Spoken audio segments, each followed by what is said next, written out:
My name is Hilton, I'm 42 years old, and I've been a fan of suspense and mystery since I was a child. Now, I'm a suspense novelist. My wife, Joanna, and I have been married for many years and always got along well. She has always been my loyal first reader. In addition to writing novels, I have another long-standing hobby, raising reptiles. Turtles, frogs, lizards, these various little creatures fascinate me. I have a room in my home specifically for reptiles and have gone to great lengths to build a large terrarium in the room, simulating the tropical rainforest environment, trying to provide a natural and comfortable home for my pets. Although I now make a living writing, I actually majored in bioengineering as an undergraduate, so I am putting my education to use. When I first met Joanna, she had some criticisms about this hobby of mine. But she is an easygoing person, and over time, she came to love the reptiles, finding them endearing. After we got married, we decided not to have children and enjoyed raising reptiles together. Many times, when I was busy rushing to meet deadlines, working day and night, she would take better care of the pets. That night, I finished working, and it was already midnight. Joanna was still awake. I went to the reptile room and saw her observing a frog. She remarked, "Actually, I used to be quite afraid of these cold-blooded animals." Then she casually asked me, "Hilton, are there any animals you're afraid of?" I thought for a moment, and suddenly a strange idea crossed my mind. "Yes," I said seriously, "I'm afraid of sheep." She was puzzled. "Why?" "Sheep are so gentle." "Because their eyes are very eerie," I said mysteriously. "Are you not sleepy yet? Let me tell you a story." In the dead of night, with the dim light in the reptile room, those lizards' slender vertical pupils watched me. All mysterious, Joanna laughed. "Go ahead and tell your story. The protagonist of this story is named Hilton." "Why is it your name?" "It helps with immersion. My name is Hilton. I've loved suspense and mystery since I was a child, and I was determined to attend police academy, hoping to become a detective one day. At that time, I thought my future life would be smooth sailing. The unexpected happened in the summer of 1997 when I was 17, and my father took me to the Scholastic Assessment Test.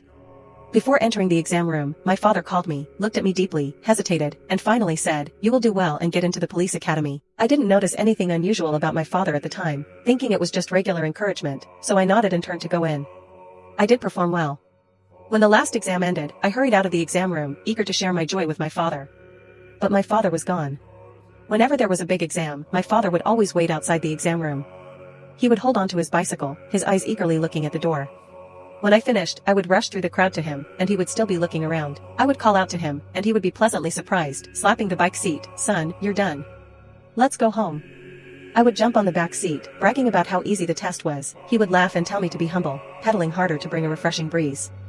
My father would ride the bike with me, up slopes, down slopes, along mountain roads and dirt paths. The wheels kept turning, carrying us through many years, and the shoulders in front of me grew more stooped but always remained strong. These small, habitual things I took for granted, as if they were the laws of nature. My father was a silent and strong support, allowing me to be carefree and move forward without hesitation. When this routine was broken, I was left in a state of panic.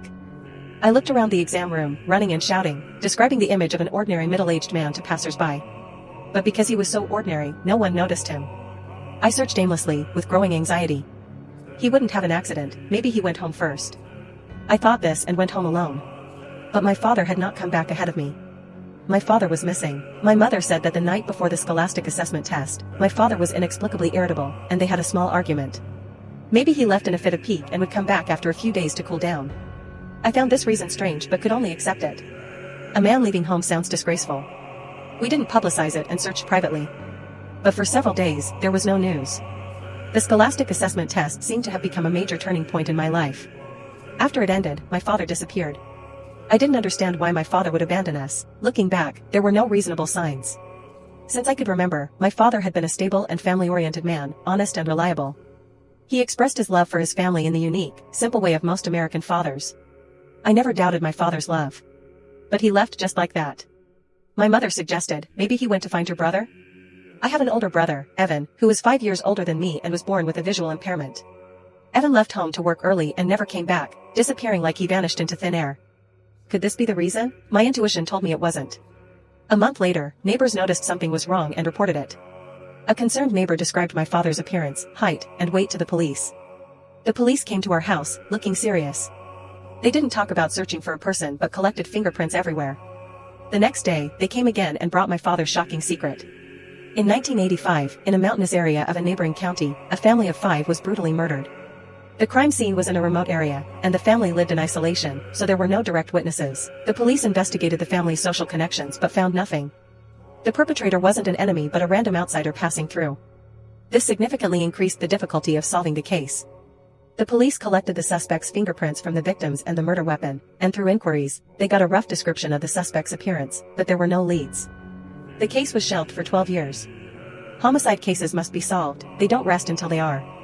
A junior policeman, deeply obsessed with the case, had been following it with his mentor. More than a decade later, the junior policeman, now promoted, was transferred to our county. After my father's disappearance was reported, he sensed something. The police came to our house, collected my father's fingerprints, and compared them. The results showed that they matched the fingerprints of the suspect in the 12-year-old family massacre case. The moment I learned the truth, it felt like a heavy hammer pounded my heart, pressing down, blow after blow. In 1985, I was 5 years old. My father was working away, bringing me rattles when he returned and taking me to play in the mountains. His warm, big hand held mine, and I had no idea it was stained with blood. When I started school, my father would ride his bike to take me. On the way, he told me to study hard. On the way back, he praised me for being a good kid. Those scenes of joy and laughter in the wind turned gloomy, black and white, and finally shattered. The towering figure I naturally trusted collapsed overnight. The deep paternal love I had felt was as illusory as a bubble. The world broke apart and reassembled. The dull roar suddenly dissipated, leaving only a cold sentence. My father was a murderer.